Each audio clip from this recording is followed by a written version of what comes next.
Magandang araw po sa bawat isa sa inyo. Welcome back to our 365 Daily Devotions. So gusto ko po munang batiin bago po tayo magsimula sa ating devotion, si Sister Bebs de Ocampo. Happy birthday sa iyo. Patuloy kang pagpalain ng Panginoon, ang iyong asawa at ang iyong mga anak. At patuloy kayong i-bless ng ating Panginoon. And hello and happy birthday kay Gian Trish Norico Lapus. So nakika-celebrate ako sa iyong kaarawan. Patuloy kang pagpalain ng Panginoon this year. Now, tutuloy po natin yung ating series patungkol po sa 7 postures of prayer. Ito na po yung pinakahuli nating series, pinakahuling devotion para sa series na ito. 7 postures of prayer. So, pag sinabi natin 7 postures, 7 attitudes, yun yung position of the heart. So, ano po ba dapat yung attitude natin sa pananalangin? We have to pray with faith.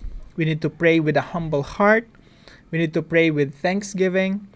Praying with expectation, praying with conviction, praying with adoration, at ngayon naman po, praying with complete trust. Yung kompletong pagtitiwala sa ating Diyos pag tayo nananalangin. Na yung pag-aaralan po natin, magmumula po sa 2 Kings chapter 19 verse 14. Sabi po rito, Hezekiah received the letter from the messengers and read it. Then he went up to the temple of the Lord and spread it out before the Lord. Sa Tagalog po, nang makuha ni Hezekiah ang sulat mula sa mensahero, binasa niya ito. Pumunta siya sa templo ng Panginoon at inilapag ang sulat sa presensya ng Panginoon. Very interesting po itong pagkakataon during this time, no, itong pagkakataon na ito, na si Hezekiah nakatanggap siya ng death threat. Ito pong letter na ito, hindi po ito love letter. Hindi po ito yung letter na positibo.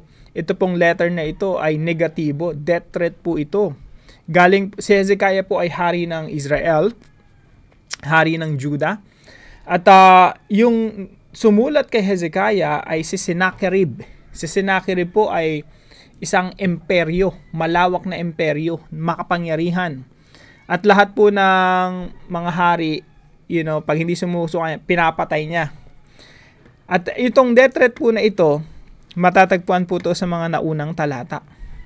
Sabi po rito sa 2 Kings chapter 19, magmula po sa verse 10. Ito po yung pinaka-death threat na tinanggap ni Hezekiah. Si Sennacherib po yung nagsulat nito. Galing po ito kay King Sennacherib ng Assyria. Sabi po rito, Say to Hezekiah, king of Judah, do not let the God you depend on deceive you when he says Jerusalem will not be given to the hands of the king of Assyria. So kinukutsa-kutsa niya pa yung God of Judah, God of Israel. Surely you have heard what the kings of Assyria have done to all the countries, destroying them completely. 'Di ba? Nakita mo naman 'yun, alam mo naman yung istorya, 'di ba? Pag may dinadaanan na akong kaharian, I destroyed them completely. At ang tanong rito, and you will be delivered? Sa tingin mo, ikaw, maliligtas? Did the gods of the nations that were destroyed by my predecessors deliver them? Ligtas ba sila ng Diyos nila? The gods of Gozan, Haran, Rezep, and the people of Eden who were in Tel Azar? Where is the king of Hamath or the king of Arpad? Where are the kings of Lair, Sepharvaim, and Hena and Eva?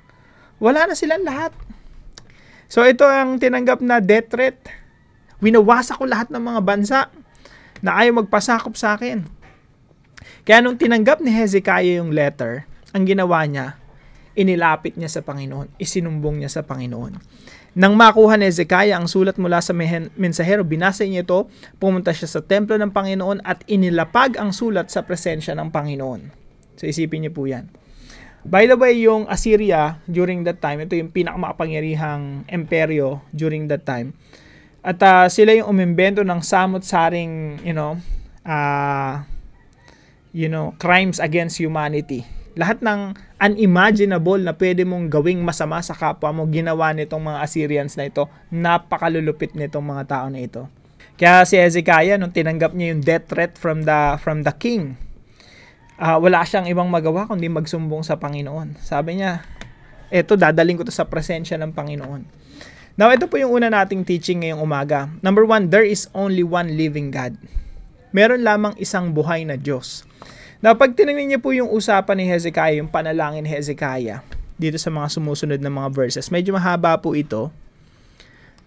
Pero marami po tayong matututunan rito. So, sa verse 15, "And Hezekiah prayed to the Lord, Lord, the God of Israel, enthroned between the cherubim, you alone are God over all the kingdoms of the earth." Wala nang ibang Diyos. Yung Diyos nito ni Sennacherib sapagkat kahit na siya yung pinakamakapangyarihang tao during that time, kahit na napakadami niyang kasundaluhan na malulupit at brutal sa kapwa, kahit na gano'n sila kamakapangyarihan, yung Diyos nila hindi totoo. Yung Diyos-Diyosan lang yun. Kahit yung mga nasakop niyang mga bansa, yung mga Diyos nun, hindi naman totoong Diyos yun eh. Meron lang isang Diyos. There is only one living God. At yan po yung panalangin ni Hezekiah. Lord, the God of Israel, you alone are God over all the kingdoms of the earth. Is it true? It is true, Lord, that the Assyrian kings have laid waste these nations in their lands. They have thrown their gods into the fire and destroyed them.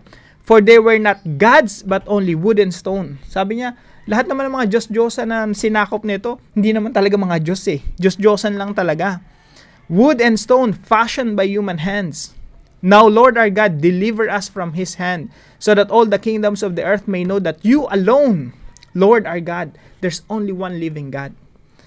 Now, pangalawa po, the Almighty God is the apex of hope. Since merong lang isang buhay na Diyos, kapag lumapit ka dun sa nag-iisang buhay na Diyos na yon, that's already the apex of hope. Ibig sabihin ng apex, yung tuktok ng pag-asa. Wala nang ibang pag-asa kundi yung Diyos na buhay. Kahit anong Diyos-Diyosan, hindi sila pag-asa, false gods lang sila. So, pag lumapit ka sa nag-iisang Diyos na buhay, nilalapitan mo yung tunay na Diyos ng pag-asa. Wala nang iba pang Diyos na makakatalo dun sa Diyos mo kasi siya yung pinakamataas sa lahat, siya yung nag-iisang Diyos. He is the apex of hope. Siya na yung pinakapag-asa na kapag pinaburang ka ng Diyos, wala nang kahit sinong taong maaagapi sa iyo. Pag pinaburan ka at pinoprotektahan ka ng Diyos, walang ibang Diyos-Diyosan na makakalaban sa iyo. The Almighty God is the apex of hope. Pag yung Diyos nasa sa iyo, nobody can defeat you. And number 3 po, complete trust means perfect peace. Yung buong pagtitiwala sa nag-iisang buhay na Diyos, yan ang magbibigay sa iyo ng perpektong kapayapaan. Kahit pa nakaharap ka kay Sennacherib at sa mga kasundaluhan niya ng mga brutal, na walang awa, na kahit babae, bata, papatay nila. Kahit pa ito ang kaharap mo, hindi mo sila kakatakutan. Kasi lumapit ka na dun sa buhay at nag-iisang Diyos. He is the apex of hope, and putting your trust in God will give you perfect peace. Magkakaroon ka ng kompleto at buong, perpektong kapayapaan kapag nagtiwala ka sa tunay na Diyos. So ano pong ginawa ni Hezekiah? Yung death threat, inilapit niya sa Diyos. Sabi niya, Lord, eto yung death threat sa akin ng pinakamakapangyarihang tao, si Sennacherib. Ibibigay ko ito sa inyo. Siya yung pinakamakapangyarihang tao, pero ikaw yung pinakamakapangyarihang Diyos. At walang makakatalo sa inyo. He presented his problem, the death threat, before God. Anong kapalit nun? Perfect peace. Kasi po, complete trust means perfect peace. Kaya kung ano man mga pinagdadaanan natin, mga kapatid, may death threat ka man ngayon, may threat man sa buhay mo, sa kalusugan mo, may threat man sa pamilya mo, finances mo, negosyo mo, sumbong mo na lang sa Panginoon, no? Ilapit mo sa Panginoon. Kasi kung anong desisyon ng Panginoon, yun yung final decision. At yun yung magiging outcome. Walang magiging outcome na hindi dinesisyonan ng Diyos. Complete trust means perfect peace. Paano po natin ito isasabuhay, mga kapatid? Number 1, present the death threat to God or before God. Kapag meron po tayong mga problema, no? Simple lang lagi, present it to God. Anong ginawa ni Hezekiah? Hezekiah received the letter from the messengers and read it. Then he went up to the temple of the Lord and spread it out before the Lord. Inilatag niya sa harapan ng Diyos. Lord, ito yung problema ko. Kaya po, mga kapatid, sa pananalangin, diyan po natin maipapahayag yung lahat ng mga problema natin. Lahat ng mga pinagdadaanan natin. Mga pagsubok. Diyan natin mailalatag sa Diyos. At ang kapalit po niyan, kapayapaan.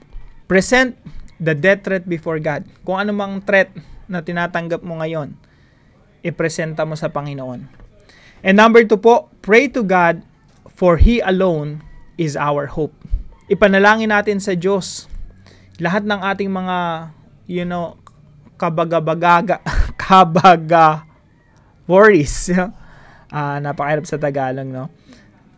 Let me attempt one more time. Kabagabagan, no? Lahat ng mga worries natin, i-present natin sa Diyos. He alone is our hope. Alam niyo po ba kung anong nangyari during this time sa 2 Kings chapter 19? Very interesting po yung nangyari dito. Sa bandang huli, no, sa verse 35, si King Sennacherib, pinalibutan niya na yung ng Assyrian soldiers, yung Judah. Pero ang ginawa ng Diyos, nagsugo siya ng isang sundalo, isang anghel, yun yung warrior niya. At yung isang warrior na yan, pinatay lahat ng sundalo ng Sennacherib. 185,000 foot soldiers. Sabi po rito, that night the angel of the Lord went out and put to death 185,000 in the Assyrian camp. When the people got up the next morning, they were all dead. They were all the dead bodies. Yung mga Israelita, pagising nila, patay na lahat na. Wala man lang battle na nangyari. Wala man lang nasugatan ng mga Israelita. Lahat ng mga sundalo nito, patay. 185,000 overnight. Alam niyo po, ang isang anghel ng Diyos, pag nagsugo siya, kayang ubusin lahat ng tao sa buong mundo right now. Ganun ang kamakapangyarihan ng Diyos. Hindi pa kumikilos ang Diyos, sugo lang ng isang anghel. Out of the many thousand angels, isang anghel lang isugo niya, kaya ubusin lahat ng tao sa mundo. During this time, 185,000 overnight, ubos. They were all the dead bodies. So Sennacherib, king of Assyria, broke camp and withdrew. Umatras na siya. He returned to Nineveh and stayed there. Walang nangyari. Verse 37, one day while he was worshiping in the temple of his god Nisroch, habang sumasamba si Sennacherib sa Diyos-Diyosan niya, pinatay siya ng dalawa niyang anak, Adramelech and Sharezer. Killed him with a sword. Tapos pinalitan siya ni Esarhaddon, yung anak ni Sennacherib. So isipin niyo po yan. Wala pong makakagawa niyan, Diyos lang. So pray to God for He alone is our hope. Pag napaligiran ka na ng mga pagsubok, lapit ka sa Diyos, isumbong mo sa Panginoon. Napaligiran ka ng problema, isumbong mo sa Panginoon. Number 3 po, pursue perfect peace through complete trust. Alam niyo po yung kapayapaan, hindi yan, it's not about the absence of difficulties, hardships, and problems. Yung perfect peace, it's all about the presence of God. Kaya ang sabi po rito sa verse natin na to, no? Sabi niya, then he went up to the temple of the Lord and spread it out before the Lord. Pumunta siya sa templo ng Panginoon at inalapag ang sulat sa presensya ng Panginoon. Merong problema, present niya sa presensya ng Panginoon, sa harap ng Panginoon. Bakit? Sa harap ng Panginoon, sa presensya ng Panginoon, merong kapayapaan. Kahit na may threat, kahit na may problema. So, when we pursue perfect peace, it's not about the absence of problems. It's all about being in the presence of God. So pursue perfect peace through complete trust. Pagtiwalaan po natin ang ating Diyos. Pag buo ang tiwala natin sa ating Diyos, meron tayong perpektong kapayapaan. Para po sa ating discussion, how can complete trust in God bring perfect peace in your life? Pag-usapan po natin ito sa ating mga discussion groups. At para po sa ating panalangin, kausapin po natin si Lord. Almighty God, You are the one true and living God. You are the apex of my hope. And in You alone, I find strength and purpose. Teach me to trust You completely so I can experience the perfect peace You promise. Forgive me when I rely on people or false sources of security. Help me turn to you in every situation, knowing you are my only hope. Remember me daily to pray and lean on your unfailing love. Let my heart rest in the truth that you are sovereign and always good. In you I am safe.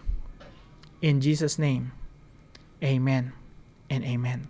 Maraming salamat po sa katuwang natin, partner natin sa devotion natin na ito, ang ating kaibigan na Sister Cherry Lou. Salamat sa iyo kapatid at hello rin kay Kuya Marlon. So pagpalain ka ng ating Panginoon. Kung kayo po may natutunan sa devotion natin na ito, ipalam nyo lang po sa comment section right below this video. And please don't forget to share this devotion to your family and friends. God bless you po. See you po tomorrow 5 a.m. dito sa ating daily devotion.